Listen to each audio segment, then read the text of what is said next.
تفصیل سے کہا گیا یا ایھا الذین آمنوا لا ترفعوا اصواتکم فوق صوت النبی ولا تجہروا لہ بالقول کجہر بعضکم لبعض ان تحبط اعمالکم وانتم لا تشعرون۔ اے ایمان کے دعوے دارو، کبھی اپنی آواز کو رسول کی آواز سے بلند تر نہ کر دینا، مبادا تمہارے سارے اعمال حبط ہو جائیں اور تمہیں پتہ بھی نہ چلے۔ میں نے کوئی گناہ کبیرہ تو نہیں کیا ہے، میں نے کوئی کفر تو نہیں کیا ہے، بس یہی ہوا نا کہ حضور کی آواز کے مقابلے میں اپنی آواز کو اونچا کر دیا۔ لا ترفعوا اصواتکم فوق صوت النبی ولا تجہروا لہ بالقول کجہر بعضکم لبعض، بلند آواز سے جیسے آپس میں باتیں کر لیتے ہو ایسے کبھی بات نہ کر بیٹھنا، ان تحبط اعمالکم، کہ تمہارے سارے اعمال حبط ہو جائیں، اکارت چلے جائیں، ختم ہو جائیں، وانتم لا تعلمون، تمہیں احساس بھی نہ ہو کہ ساری پونجی لٹ گئی۔ اس آیت کا ہم پر اطلاق کیسے ہوگا، کبھی سوچا؟ صحابہ کرام تو یقیناً اس کے مخاطب اول تھے، ہم پر کیسے اطلاق؟ اگر ہماری گفتگو ہو رہی ہو، بحث ہو رہی ہو،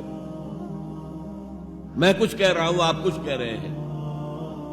لیکن کوئی کہہ دے حضور نے یوں فرمایا ہے، فوراً چپ ہو جاؤ۔ اب اگر کہا نہیں میرا خیال یہ، اب گویا کہ یہ حضور کی آواز سے آپ نے اپنی آواز اونچی کر، اپنا فکر، اپنا فلسفہ، اپنا فہم، اپنی سوچ، اپنی عقل، ہاں بعد میں تحقیق کر لو یہ جو کہا تھا کہ حضور نے فرمایا، فرمایا بھی ہے کہ نہیں ہے، حدیث صحیح ہے کہ نہیں ہے، مستند ہے کہ نہیں ہے،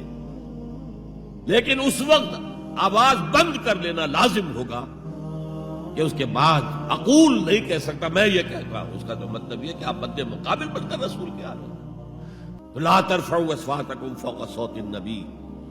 ولا تجہروا لہ بالقول کجہر بعضکم لبعض ان تحبط اعمالکم وانتم لا تشعرون۔ صحابہ کے بارے میں آپ نے سنا ہوگا کہ حضور کی محفل میں ایسے بیٹھے ہوتے تھے ساکت و صامت،